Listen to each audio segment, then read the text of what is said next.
Boss, boss. Boss, boss. Boss, boss. But not the same father. Excuse me PC ಚೂರು AC ಹಾಕಮ್ಮ laptop ಸೆಕೆ. Challenging star Darshan ರವರ devil Kannada cinema ಇಂದು ರಾಜ್ಯದ ಹಲವು ಚಿತ್ರಮಂದಿರಗಳಲ್ಲಿ ಬಿಡುಗಡೆಗೊಂಡಿದ್ದು, ಇನ್ನು ಡೆವಿಲ್ ಚಿತ್ರವನ್ನು ವೀಕ್ಷಣೆ ಮಾಡಿದ ಪ್ರೇಕ್ಷಕರು ಹಾಗೂ ದರ್ಶನ್ ಅಭಿಮಾನಿಗಳು ಫುಲ್ ಫಿದಾ ಆಗಿದ್ದಾರೆ. ಇನ್ನು ಡೆವಿಲ್ ಚಿತ್ರವು ಶತದಿನೋತ್ಸವ ಪೂರೈಸಲಿ ಎಂದು ಶುಭ ಹಾರೈಸಿ ಇಂದು ಆನೇಕಲ್ ತಾಲೂಕಿನ ಬೆದರಗುಪ್ಪೆ ಗೇಟ್ ಬಳಿಯಲ್ಲಿ ಬೆದರಗುಪ್ಪೆ ದರ್ಶನ್ ಫ್ಯಾನ್ಸ್ ಮತ್ತು ಬೆದರಗುಪ್ಪೆ ಗ್ರಾಮ ಪಂಚಾಯಿತಿ ಸದಸ್ಯರಾದ ಬಿಆರ್ ಮೂರ್ತಿರವರ ನೇತೃತ್ವದಲ್ಲಿ ಶಾಲಾ ಮಕ್ಕಳಿಗೆ ಕಲಿಕಾ ಸಾಮಗ್ರಿ ವಿತರಣೆ, ಸಾರ್ವಜನಿಕರಿಗೆ ಬಿರಿಯಾನಿ ಊಟ, ಸಿಹಿ ವಿತರಣೆ ಸೇರಿದಂತೆ ಹಲವು ಸಮಾಜಮುಖಿ ಕಾರ್ಯಕ್ರಮಗಳನ್ನು ಆಯೋಜಿಸಲಾಗಿತ್ತು. ಇನ್ನು ಇದೇ ಸಂದರ್ಭದಲ್ಲಿ ಚಾಲೆಂಜಿಂಗ್ ಸ್ಟಾರ್ ದರ್ಶನ್ ರವರ ಅಭಿಮಾನಿಗಳು ಬಾಸ್ ಬಾಸ್ ಡಿ ಬಾಸ್ ಎಂದು ಘೋಷಣೆ ಕೂಗಿದ ದೃಶ್ಯ ಕಂಡುಬಂತು. ಇನ್ನು ಕಾರ್ಯಕ್ರಮದಲ್ಲಿ ಬೆದರಗುಪ್ಪೆ ಡಿ ಬಾಸ್ ಅಭಿಮಾನಿ ಬಳಗದ ಗೋವರ್ಧನ್, ಶಿವರಾಜ್, ಕೃಷ್ಣಮೂರ್ತಿ, ಯಲ್ಲಪ್ಪ, ಶರೀಫ್, ರಾಜು, ಪವನ್, ಮುಗಳೂರು ಆನಂದ್, ಹಿತೇಶ್, ರಾಹುಲ್, ದಿಲೀಪ್ ಹಾಗೂ ಬೆದರಗುಪ್ಪೆ ಡಿ ಬಾಸ್ ಅಭಿಮಾನಿ ಬಳಗದವರು ಮತ್ತು ಸಾರ್ವಜನಿಕರು ಭಾಗವಹಿಸಿದ್ರು.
ಬೆಂಗಳೂರು ಜಿಲ್ಲೆ ಗಡಿ ಭಾಗವಾದಂಥ ಆನೇಕಲ್ ತಾಲೂಕು ಅತ್ತಿಬೆಲೆ ಹೋಬಳಿ ಬಿದರಗುಪ್ಪೆ ಗ್ರಾಮದಲ್ಲಿ ದರ್ಶನ್ ಅಭಿಮಾನಿಗಳ ಸಂಘದಿಂದ ಈ ದಿನ ಏನು ಡೆವಿಲ್ ಸಿನಿಮಾ ರಿಲೀಸ್ ಆಗ್ತಾ ಇದೆ. ಇದರ ಪ್ರಯುಕ್ತ ಶಾಲಾ ಮಕ್ಕಳಿಗೆ ನೋಟ್ ಬುಕ್ಸ್ಗಳು ಅಂಥದ್ದು, ಅನ್ನಸಂತರ್ಪಣೆ ಕಾನೂನಿನ ಅಡಿಯಲ್ಲಿ ಸಿಲುಕಿದ್ದಾರೆ. ಅದು ನ್ಯಾಯಾಂಗ ತುಂಬ ಗಂಭೀರವಾಗಿ ತಗೊಂಡು ಅವ್ರನ್ನ ಏನು ಶಿಕ್ಷೆಗೊಳಪಡಿಸಿದ್ದಾರೆ ಅವ್ರನ್ನ ದಯವಿಟ್ಟು ಕನ್ನಡ ಚಿತ್ರರಂಗಕ್ಕೆ ಒಳ್ಳೆಯದಾಗಬೇಕಂತ ಅತಿ ನ್ಯಾಯಾಲಯ ನಮಗೆ ದೇವಸ್ಥಾನ ಇದ್ದಂಗೆ, ನ್ಯಾಯಾಧೀಶರು ನಮ್ಮ ದೇವರಿದ್ದಂಗೆ. ಇದನ್ನೆಲ್ಲ ಪರಿಗಣಿಸಿ ದಯವಿಟ್ಟು ಅವರಿಗೆ ಬೇಗ ಬಿಡುಗಡೆಯಾಗುವಂಥ ಒಂದು ಒಳ್ಳೆ ಇದನ್ನು ಕೊಡಲಿ ಅಂತ ಈ ಮೂಲಕ ನಾವು ನ್ಯಾಯಾಧೀಶರನ್ನು ಸಹ ಕೇಳ್ಕೊತೀವಿ. ಕನ್ನಡ ಚಿತ್ರರಂಗ ಕೆಲವು ನಾಯಕರ ನಟರಿಂದ ತುಂಬ ಬೆಳೀತಾ ಇದೆ, ಅದನ್ನು ಪರಿಗಣನೆಗೆ ತಗೊಳ್ಳಿ. ಏನು ಈ ಕನ್ನಡ ಚಿತ್ರರಂಗ ಬೆಳೀಬೇಕು, ಇಂಥವರೆಲ್ಲ ಅಚಾತುರ್ಯವಾಗಿ ಏನು ಸಿಲುಕೊಂಡಿದ್ದಾರೆ ಬೇಗ ಹೊರಗಡೆ ಬರಲಿ. ನಿಮ್ಮ ದೇವರ ಸ್ಥಾನದಲ್ಲಿ ಕಾಣ್ತಾ ಇದ್ದೀವಿ, ನಿಮ್ಮ ನ್ಯಾಯ ಒಳ್ಳೆಯದಕ್ಕೆ ಉಪಯೋಗ ಆಗಲಿ ಅಂತ ಈ ದಿನ ನಿಮ್ಮನ್ನು ಮಾಧ್ಯಮಗಳ ಮೂಲಕ ಕೇಳ್ಕೊತಾ ಇದ್ದೀವಿ.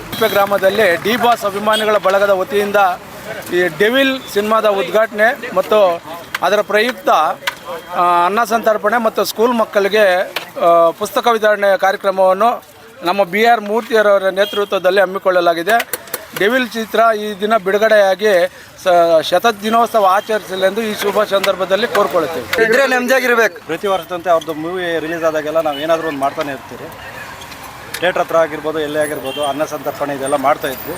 ಈ ವರ್ಷ ವಿಶೇಷವಾಗಿ ನಮ್ಮ ಜೊತೆ ಮೂರ್ತಣ್ಣವರು ನಮ್ಮ ಜೊತೆ ಕೈ ಜೋಡಿಸಿ ಜೋರಾಗಿ ಮಾಡೋಣ ಅಂತ ಹೇಳ್ಬಿಟ್ಟು ಸ್ಕೂಲ್ ಮಕ್ಕಳಿಗೆ ಪರೀಕ್ಷಾ ಫಲಕ ಹಾಗೂ ನೋಟ್ಬುಕ್ಕು ಇದನ್ನೆಲ್ಲ ಕೊಟ್ಟು ಮಾಡಿದ್ದೀರಿ.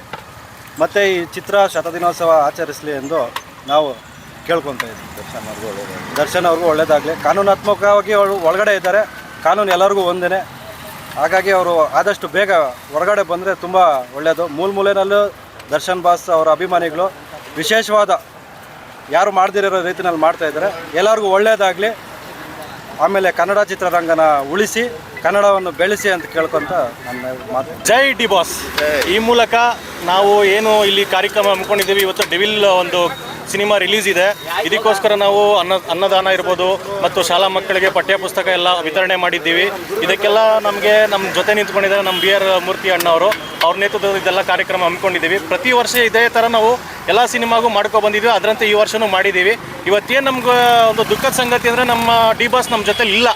ಸ್ವಲ್ಪ ಕಾರಣಾಂತರಗಳಿಂದ ಸ್ವಲ್ಪ ಅವರು ಒಂದು ಪ್ರಾಬ್ಲಮಲ್ಲಿ ಸಿಗಾಕೊಂಡಿದ್ದಾರೆ. ಆದಷ್ಟು ಬೇಗ ಇದನ್ನು ಕ್ಲಿಯರ್ ಮಾಡ್ಕೊಂಡು ಅವ್ರು ಹೊರಗಡೆ ಬರಲಿ ಅಂತ ನಮ್ಮೆಲ್ಲ ಅಭಿಮಾನಿಗಳ ಕಡೆಯಿಂದ ನಾವು ಅವ್ರಿಗೆ ಹಾರೈಸ್ತಾ ಇದ್ದೀವಿ. ಹಾಗೂ ಇನ್ನು ಮುಂದೆ ಅವ್ರು ಯಾವುದೇ ಪರಿಸ್ಥಿತಿಲಿರಲಿ, ಹೇಗೆ ಇರಲಿ, ನಮ್ಮ ಅಭಿಮಾನ ಅವ್ರಿಗೆ ಹೀಗೆ ಇರುತ್ತೆ ಮತ್ತು ಅವ್ರ ಜೊತೆಲಿ ನಾವು ಯಾವತ್ತೂ ಹೀಗೆ ಇರ್ತೀವಿ.